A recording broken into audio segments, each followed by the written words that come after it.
All right, I think we'll get started. Good evening, everyone. I'm Richard Moses, president of the Lower East Side Preservation Initiative, also known as LESPI, and I'm happy to welcome you to our virtual walking tour of the historic Al Smith Oliver Street neighborhood. This event is part of Lower East Side History Month, which offers a wide variety of events sponsored by many organizations that each may celebrate the history and culture of the Lower East Side. In the past, these have been in-person, often outdoor events, and this year have turned virtual for obvious reasons. For those of you not familiar with LESPI, we're a grassroots, not-for-profit organization founded in 2007 and dedicated to the preservation of the historic Lower East Side, which includes the Lower East Side below Houston Street, the East Village, Chinatown, Little Italy, and the Bowery. This area is one of the most historic areas of the city, country, and arguably the world as a center for immigration into the United States starting around 200 years ago, as well as its role as incubator of widely influential artistic, cultural, and political movements. This is a history that continues into our present day. As you'll be seeing shortly, the area is also remarkable for the diversity and richness of its historic architecture. For many years, the historic Lower East Side has been under assault by rampant real estate development, resulting in demolition of irreplaceable historic buildings and construction of huge, faceless steel and glass towers. This will annihilate the Lower East Side. LESPI's primary preservation strategy for saving the area's rich historic architecture, culture, and history is landmark designation by the New York City Landmarks Preservation Commission. We find this to be the only viable way to ensure the long-term protection of the area's irreplaceable streetscapes and individual historic sites. Note that landmarking would only regulate alterations to significant exterior architectural features, not interiors. Today, we'll take a virtual tour through the Oliver Street neighborhood, situated in the southern part of the Lower East Side, just to the east of Chinatown's historic core. This is where former Governor Alfred E. Smith grew up and where he lived until he was 50.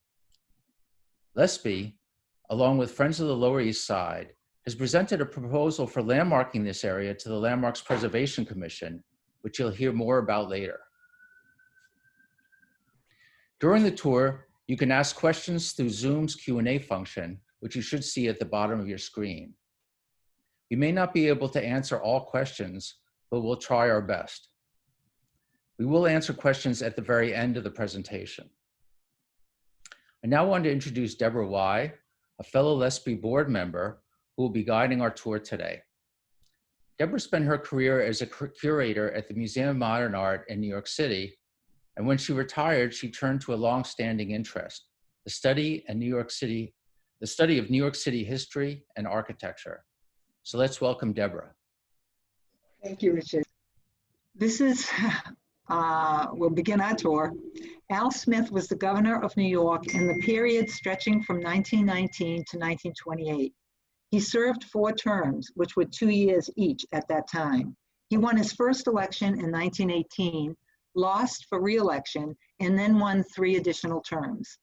In 1928, Al Smith was the Democratic candidate for president in a campaign that is noted for its bitterness toward this city-raised Irish Catholic who had little formal education. His theme song, Sidewalks of New York, was not appreciated in the country as a whole. When Franklin Delano Roosevelt had placed Smith's name in nomination as presidential candidate earlier in 1924, he called him the Happy Warrior, and that summed up Smith's friendly, optimistic manner, as well as his perseverance. He was known as the Happy Warrior ever after. I'd like to get you situated as to where Al Smith's neighborhood is located. In this map of Lower Manhattan, you see the Brooklyn Bridge and the Manhattan Bridge, further up the Williamsburg Bridge. Traditionally, the Lower East Side was considered the whole area below 14th Street. Here's 14th Street. So this whole area was considered just the East Side. Al Smith's neighborhood starts at Chatham Square, which is just about here. and goes to the waterfront. It is part of an area now referred to as the Two Bridges, since it's between the Brooklyn Bridge and the Manhattan Bridge. This is an aerial view from the late 1920s, and it shows the area of the two bridges. This is looking downtown, and the Brooklyn Bridge is here, and the Manhattan Bridge is here. Al Smith was born at 174 South Street, right about here. His father was born on Oliver Street when it stretched down to the waterfront, and that would be just about here. Smith's mother was born in the area just on the other side of the Brooklyn Bridge, before the bridge was built. As a boy, Smith moved a lot, especially after his father died when he was 12, but he always lived in this neighborhood. As an adult, he would live on the upper portion of Oliver Street, the street where his father was born. As Smith often said, my mother, my father, my sister, my wife, and my 5 children were all born within 5 blocks of each other. This Google map gives a closer look at the area between the two bridges today in here. The red symbol marks 25 Oliver Street, Smith's longtime residence, which is there today. You can see that Oliver Street, right here, and James Street are very short blocks, because the lower portions, which went way down to the water, were cleared away for this public housing complex, the Governor Alfred E. Smith houses. That complex opened in 1953.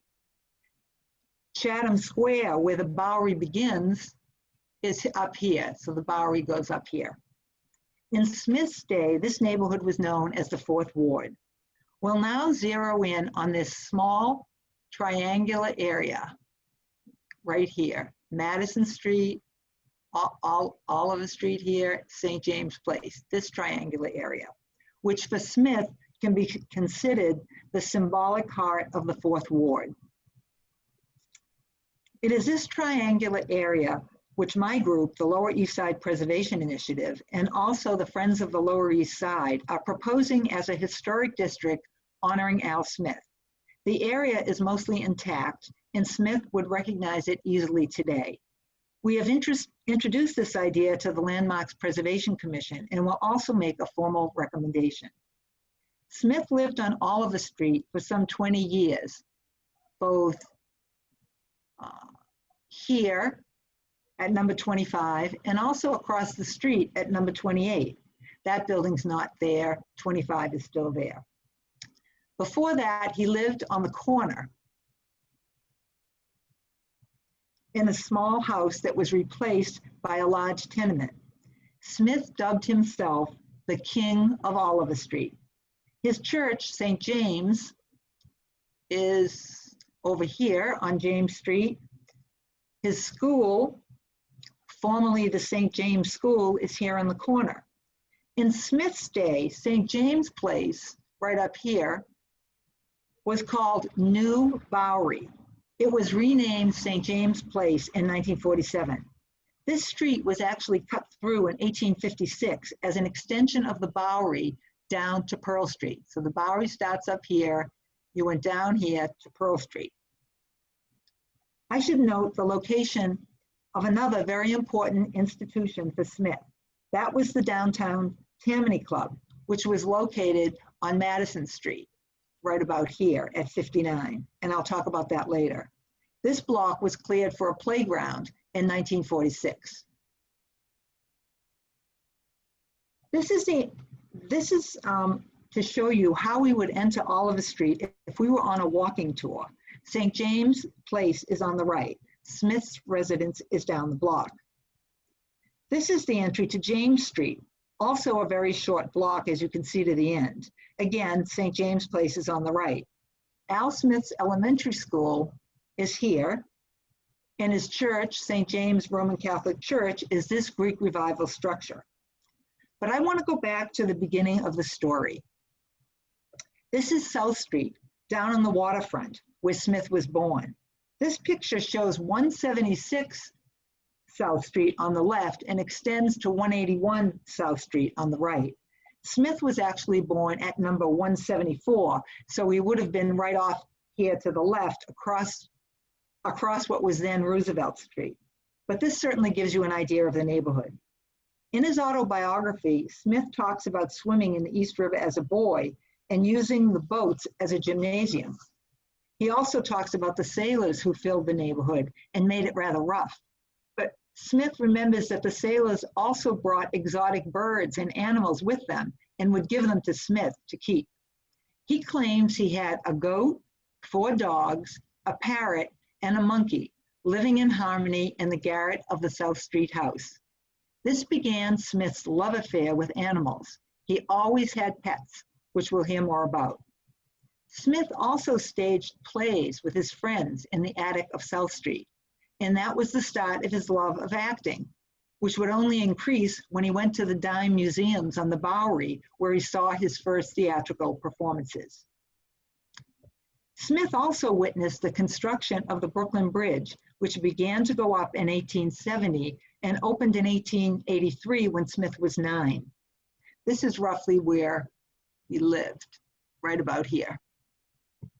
It is said that his father walked across when it was just a footbridge, but he took the whole family on opening day. As Smith often said, the Brooklyn Bridge and I grew up together. After Smith's father died, the family moved frequently, always seeking cheaper quarters. But during all this time, the anchor for Smith was the St. James Catholic Church. His father and mother had both been baptized there. His father was of Italian and German heritage, and his mother was Irish. Smith identified with his Irish immigrant heritage. Smith's parents met at St. James and got married there. Smith's future wife was also in this parish, which according to Smith was even larger than the parish at Old St. Patrick's on Mott Street. In 1883, St. James had 16,000 parishioners. This is a view of St. James from 1915 when the building still had its steeple. This was the way the church looked during Smith's day. If he was making a 7-minute walk up from South Street, this is the way he would have entered the block from Madison Street. I'm showing you the entry from Madison Street today with St. James on the right and the school on the left, and we're looking toward St. James Place. Here is the view as Smith would have seen it. St. James is on the right. A tiny portion of his school is on the left. But what is distinctive here is the elevated tracks that ran along St. James Place, then known as New Bowery, to the station at Chatham Square. Actually, both the 3rd Avenue L and the 2nd Avenue L met here, which is why there are double-decker tracks. The L would have been a constant during Smith's years in the neighborhood. Eventually, he would use it to go up to the Bronx to court his future bride. Her family had left the neighborhood and moved up there. St. James was built in 1836 to accommodate the growing number of Irish Catholic immigrants. In fact, it was here that the American branch of the ancient order of the Hibernians was founded to help support the Irish in the face of great hostility from American nativists. In more recent years, that organization has helped with needed restorations of the building. The church is a handsome example of the Greek Revival style, here with Doric columns. It was designated a landmark in 1966, one of the first in the city after the landmarks law was passed in 1965.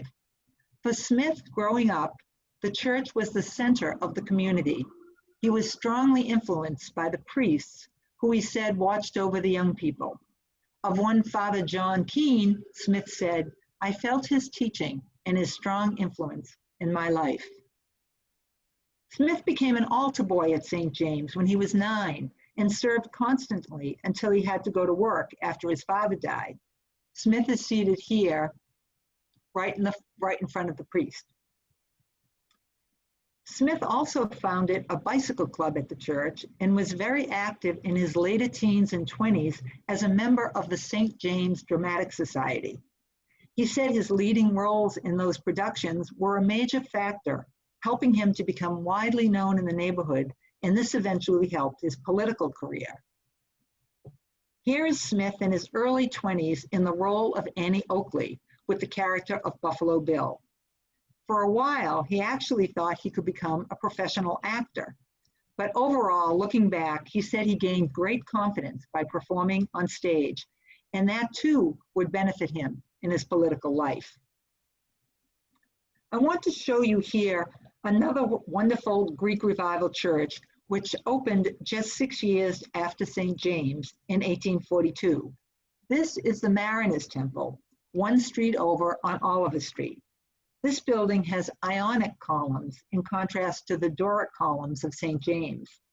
Early on, this Baptist congregation focused on missionary goals in the immigrant neighborhood. It too was designated as one of the earliest landmarks in 1966. There is still a small Baptist congregation here. I saw part of a service when I was in the neighborhood one Sunday. Unfortunately, St. James has not had services since 2015, and only a janitor resides in the building. The St. James Parish merged with St. Joseph's Parish and with the Church of the Transfiguration. I called to check on the status of St. James, and the person who answered said she didn't know, that the building is in bad shape, and it is up to the Archdiocese to decide what will happen here. But it's amazing to think that Al Smith went by these two great buildings in his neighborhood on an everyday basis. Another landmark that Smith would have known well is the first Sherif Israel graveyard on St. James Place. This is a half block from Smith's school, so he would have walked by often. This was established in 1683 for a congregation of Sephardic Jews that was the first in North America. Notice the stone wall, so you'll recognize it in the next picture. I wanted to show this view of the graveyard from the 1930s because it includes one of the support columns for the elevated train, which went along the street, now St. James Place. So this is how Smith would have experienced his walk along this street under the elevated. Right down the street from the cemetery on the corner of St. James Place and James Street is the building that once held the St. James School. It is now the school for the Church of the Transfiguration. You can see the St. James Church in the background. Here you can see the flatiron shape of the building. This is certainly landmark quality, although it has not yet been designated. It has a combination of styles with Greek Revival detail, with Gothic Revival details in the pointed arches over the windows on the upper floors and on the dormer windows at the top. The mansard roof of the second is typical of the French Second Empire style, and the building also includes a classically derived cornice. St. James was the family school. His mother had attended when the school was at another location, and Al Smith and all of his 5 children attended. Al Smith stayed until he was 14. His father had died when he was 12, and his mother worked several jobs hoping to keep him in school, but it got to be too much, and Smith left right before his 8th grade graduation, so he could go to work and help with the family expenses. That would be the end of his formal schooling. Smith was only an average student, but he excelled at public speaking, not surprising with his talent for acting. When he was 9 years old, he won a citywide speaking contest. Here is Smith sitting with his class on the steps of St. James School. He's in the front row, second from the right here. He's wearing a special sash around his neck, and according to the photo caption, he's wearing his prize pin from the elocution contest, which would be about here, I think. I want to add that this iron fence is still there at the school, but the handsome door has been replaced by something plain and utilitarian. I wanted to show this for fun. This is the medal Smith won in the elocution contest. It is in the collection of the Museum of the City of New York. On the left, at the top, is engraved A. Smith, up here. Here is the word elocution. On the back, it says St. James School, 1883. But Smith had to leave his schooling behind as he took several odd jobs, first as a newsboy, as a messenger, and most influential for him, at the Fulton Fish Market, which was close by. This is a view of the old Fulton Fish Market building in the 1930s by Bernice Abbott. But this is the way the building would have looked when Smith worked there in the 1880s. He worked at the Fulton Fish Market from 4 a.m. to 4 p.m. And one benefit was that he could bring home all the fish he wanted. In later years, when he was a member of the New York Assembly, he was standing around with some colleagues. They were talking about their alma maters. "I'm a Yale man," one said. "I'm a Harvard man," said another. "I'm a U of Michigan man." Al then piped up and said, "I'm a graduate of FFM." "What's that?" his colleagues asked. "That's the Fulton Fish Market." Smith wanted to pay homage to the education he received on the waterfront. Al Smith met Catherine Dunn, a former neighborhood girl who had moved with her family to the Bronx. He was immediately smitten, and the couple married in 1900 when Smith was 26. They were a close and devoted couple for the rest of their lives. This is Al and Catherine in 1901 with their first child, a son. 4 more children would follow. Smith had 3 sons and 2 daughters. This is also the time that Smith was getting more and more involved in the local political scene. Like all ambitious young men in the neighborhood, he became a Tammany man. This was the main headquarters of Tammany Hall at that time on the north side of 14th Street between Irving Place and 3rd Avenue. Tammany was a longstanding political organization that sought to place favored candidates in positions of power by whatever means necessary. It was associated with the Democratic Party, and by the mid-19th century, focused on winning the loyalty of the immigrant population, particularly the Irish. But this headquarters of Tammany Hall was not where Smith got his start. Tammany also had a string of local clubhouses where they fostered relationships in the neighborhoods and got votes. This is where everyone went for advice, jobs, and social gatherings. The Downtown Tammany Club was on Madison Street, right around the corner from Oliver. When Smith was first married, he lived in 2 different apartments on Madison Street in the same block as the club. Here it is in the middle. Notice the stepped roof in the background. I'll talk about that building later. Here's a closer look of the Downtown Tammany Club when they had mounted a picture of Smith during his presidential campaign. When people think of Tammany Hall, they of course think of Boss Tweed and rampant corruption. But during the formative years of Al Smith, Tweed was long gone and reformers had taken over. Silent Bill Murphy was the overall boss, and he certainly was a Smith mentor and a supporter. But the main influence on Smith was the local district leader, Big Tom Foley. Foley was a saloon owner and lived on Oliver Street. He had been a friend of Al's father and took a great interest in Al's future. He saw potential in this friendly, well-liked young man. Foley encouraged him to run for the state assembly and was instrumental when Smith became the sheriff and alderman and eventually governor. As was the case with Silent Bill Murphy, Tom Foley represented the honest side of Tammany. For those who don't know, Foley Square, close by, is named for Tammany's Tom Foley. But now let's return to Oliver Street, where Al Smith lived for some 20 years. Here again is the entry with St. James Place to the right.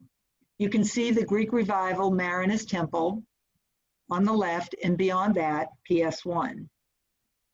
Here's a closer look at the Mariners Temple as we approach PS1, now called the Alfred E. Smith School. PS1 on the corner of Oliver and Henry opened in 1895. Al had stopped his formal schooling by then, well before then, in 1888, and his family would not have sent him to public school in any case. but he would have been well aware of the building going up in the neighborhood, and it would have been a familiar presence on his block during the many years he lived on Oliver Street. This building is landmark quality, although it has not been designated.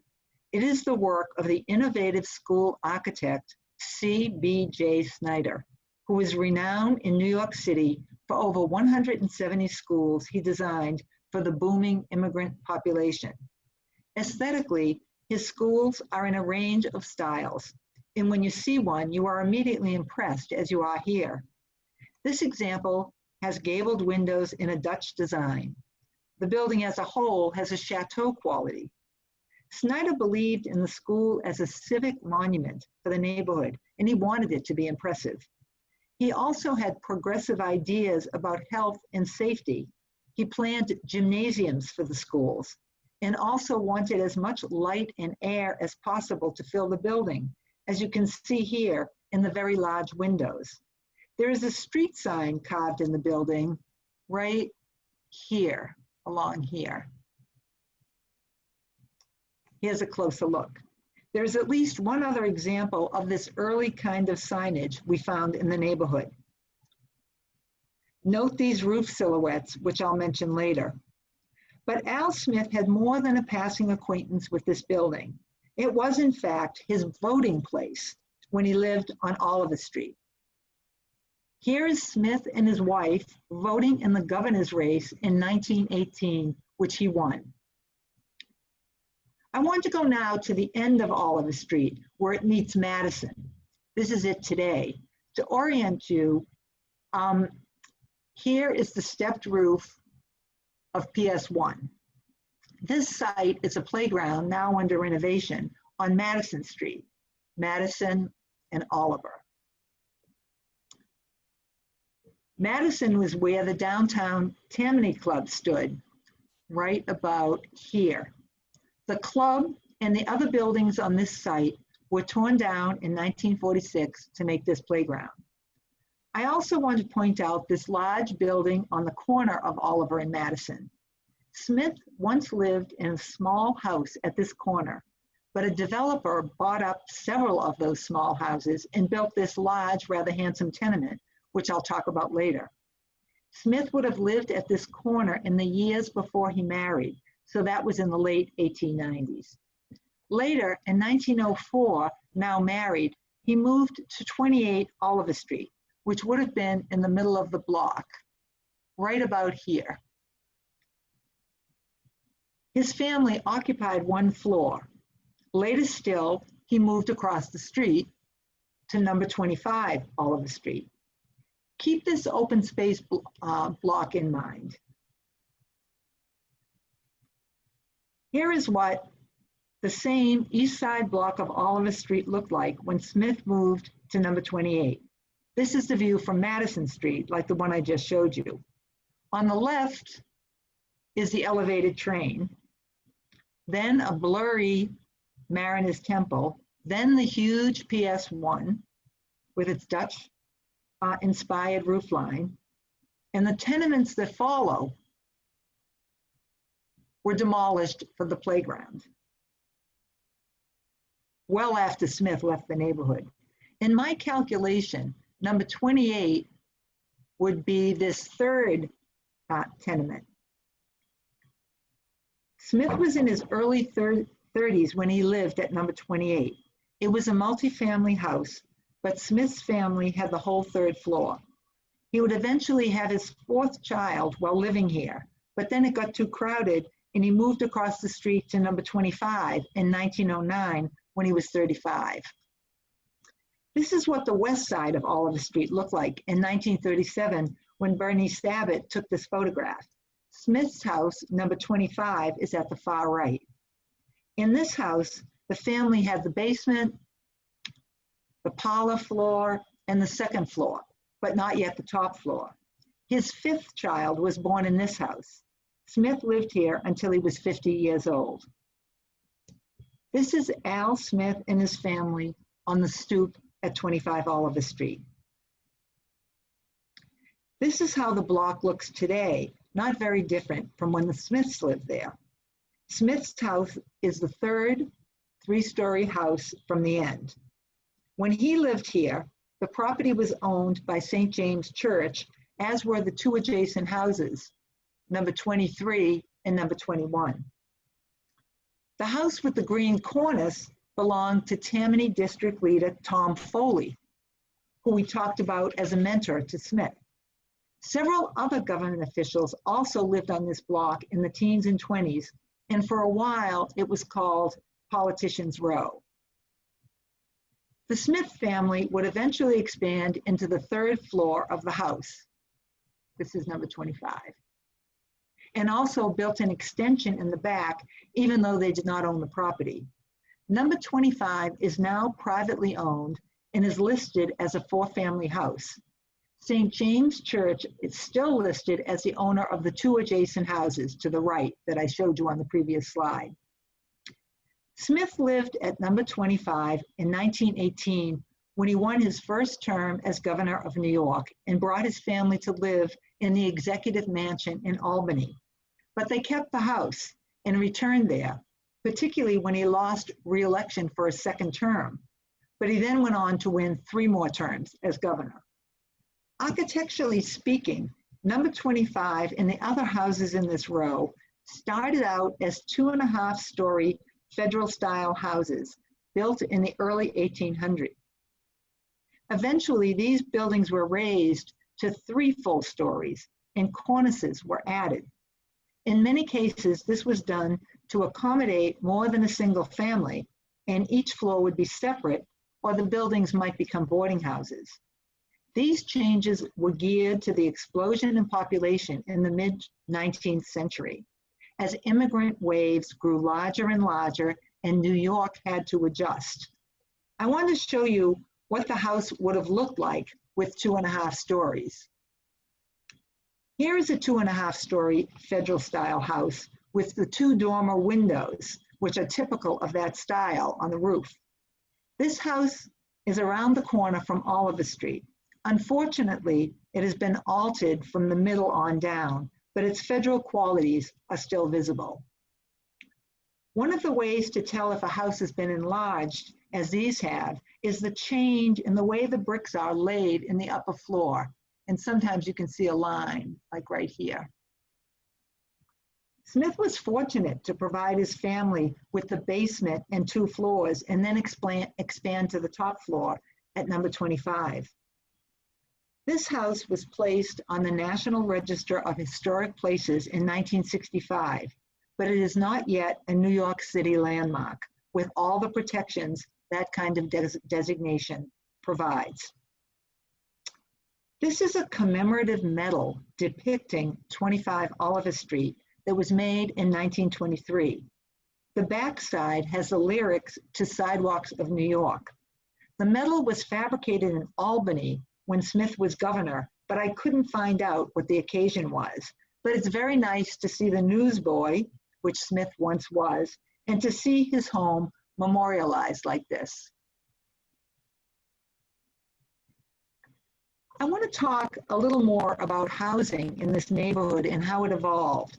This was a period of transformation that Al Smith witnessed as he walked around these blocks.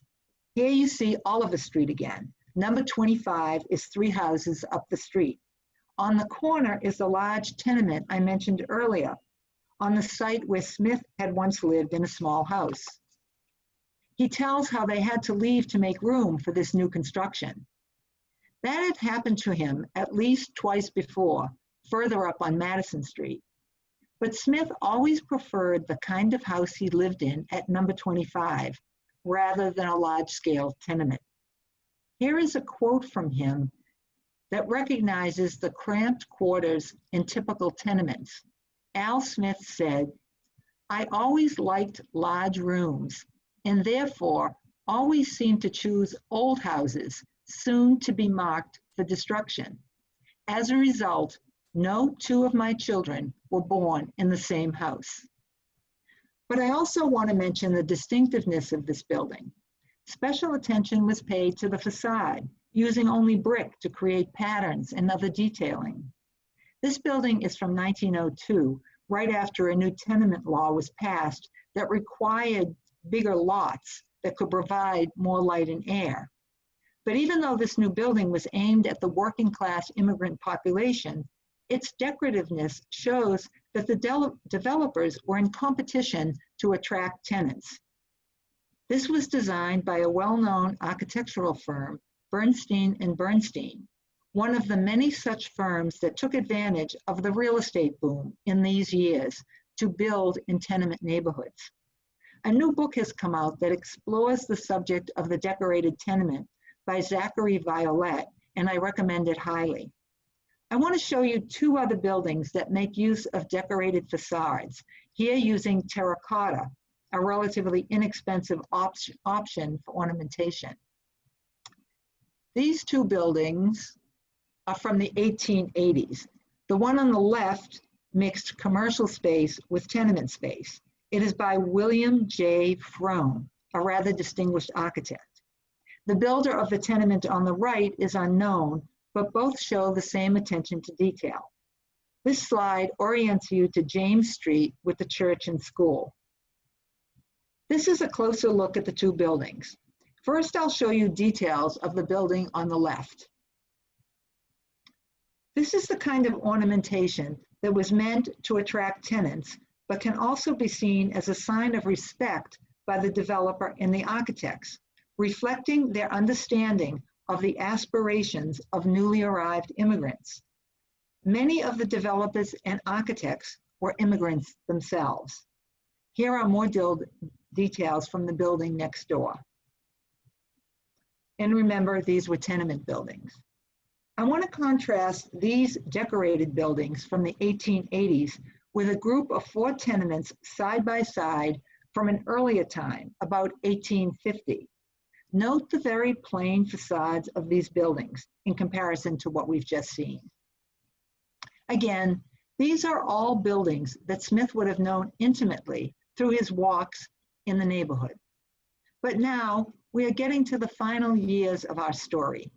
As a reminder, Smith and his family lived in the executive mansion in Albany during the years he was governor.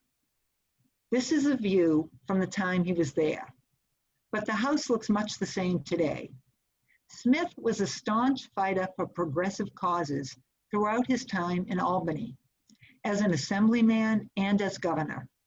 He made impressive achievements in labor rights, tenant rights, mental health reforms, aid to public parks, and prison reform. When Smith was living in the mansion, he set up a menagerie in the back with all kinds of animals. He worked with the Conservation Commissioner to gather species native to New York State, but he also received some as gifts. His love of animals had never stopped. He had even built a setup in the back of the Oliver Street house where he could keep some. But here at the Executive Mansion, residents of Albany were invited in to enjoy Smith's private zoo. Here is a view of him with one of the donkeys. He liked to take pictures with them because they are the symbol of the Democratic Party. In 1928, the happy warrior of the political battlefield won the Democratic nomination for president handily, but it would be a bitter and rancorous campaign. Smith barnstormed the country, but was met with fierce derision whenever he was outside urban areas. It is said that he had actually never left New York State before that time and was shocked by some of the things he saw.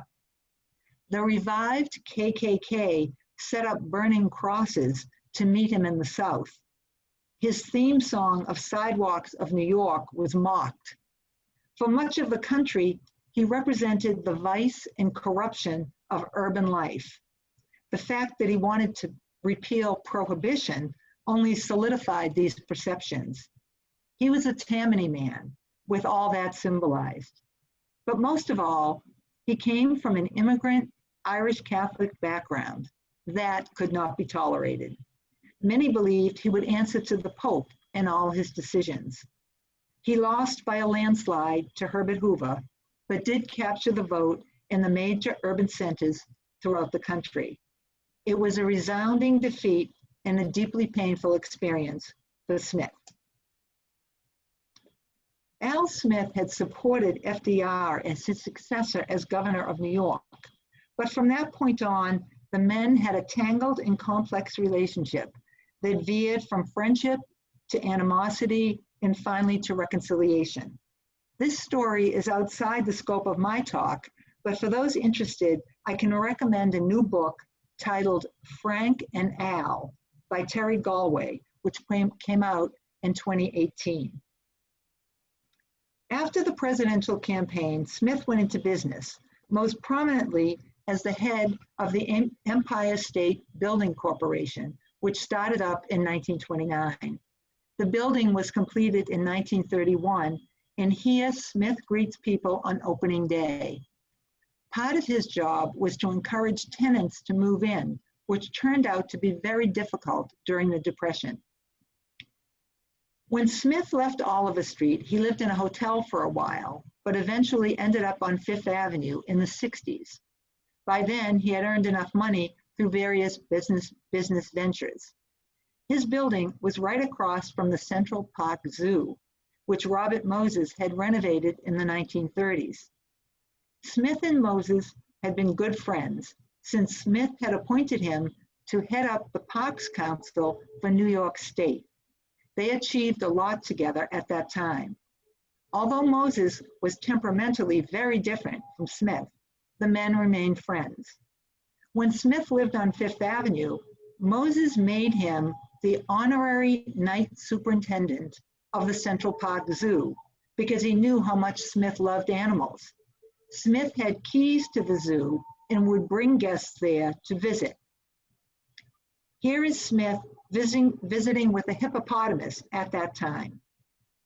But we have one last stop in the old neighborhood, back to Oliver Street.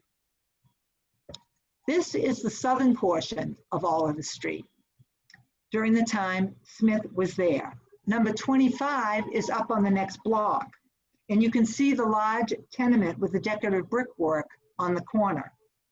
This part of southern Oliver Street, as well as a wide area on either side, was demolished for public housing, which Smith supported. He had fought for new affordable housing for his whole political career. This area was finalized for demolition in 1944. Smith took a press corps down to tour the neighborhood and talk about the building project.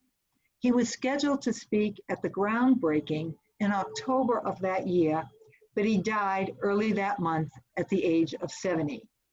Today, this is the site of the Governor Alfred E. Smith houses, a public housing complex made of 12 high-rise buildings. If you enter the complex from Oliver Street and walk down about 2 minutes, you'll get to the Alfred E. Smith Park. This statue of Smith is in the park. It's more than life-size. Its dedication reads, Alfred E. Smith, born and raised in this old East Side, as were his father, mother, wife, and 5 children.